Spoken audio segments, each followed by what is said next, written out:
mazhabga ergashish kerak, mazhab to'rtta deramizku. O'shanda Hanafiylar da'vo qiladi buni deb o'ylaydi. Unaqa emas. Imom Navaviy, mana Imom Shofiylardan eng buyuk mujtahidlaridan, ya'ni Imom Shofiydan keyingi bizdagi xuddiki Imom Muhammad rahimahulloh yoki u kishidan keyin Imom Tahoviylar eng kamida darajasidagi odam. Ya'ni mazhab masalalarini to'la to'kis bayon qilingan va so'zlari e'tirof qilinadigan kishi. Imom Navoiy aytayaptilar: "Law jaza ittiba'u ayyi madhhabin sha'a la afda ila an yaltaqita rukhas al-madahib muttabi'an hawahu." Agar xohlagan bir mazhabga ergashish mumkin bo'lsa, insonni bu narsa mazhablardagi ruxsatlarni terib amal qilishiga olib keladi. Bunda u nafs havosiga ergashib qo'yadi.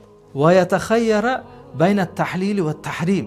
Hattoki oxir oqibatda halol bilan haromni o'rtasida tanlash imkoniyati paydo bo'lib qoladi. Shunaqa oddiy emas, ya'ni bu xohlagan mazhabga amal qilish degan nimani aytyapman. Va zalika yuaddi ila inhilal ribqatil taklif. Insonni oxir oqibatda haligi bir marta qilib ko'radi, eti o'ladi. Yana shunaqa joy kelganda iloji yo'q zaruratdan qiladi, musulmonchilikda boru, dinda boru deydi-da, faqat ruxsatlarni, yengilliklarni terib, oxir oqibatda insonni zimmasidan mukallaflik arqonini yechib qo'yishi mumkin o'zi bilmagan holda. Bi xilafil asri avval, birinchi asrda sahobiylar, tobiinlar asrida bunday emas. Fa innahu lam takunil madahibul wafiyatu bi ahkamil hawadisi muhazzabatan urifat.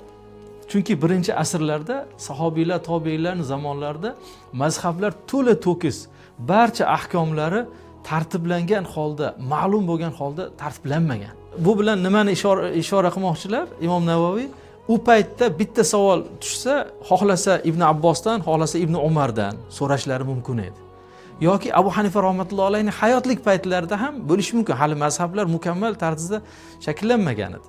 U kishilarning og'zida edi, hali tadvin bo'lmagan, yozuv bo'lmagan. Xohlasa Imom Abu Hanifadan so'rashi, xohlasa Imom Sufyon Savriydan yoki bo'lmasa Ibn Abu Laylodan so'rash mumkin edi. Tobiinlardan, taba tobiinlardan.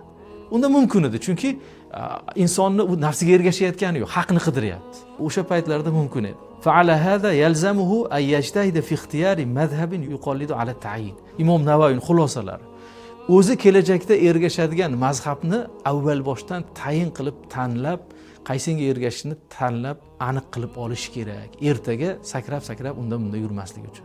Bu gapni, ya'ni mazhablarning haqligini, to'rtta mazhabdan bittasiga ergashish kerakligini nafaqat bizni mazhab ulamolari, hamma ulamolar yakdillik bilan bir barakaga aytishgan.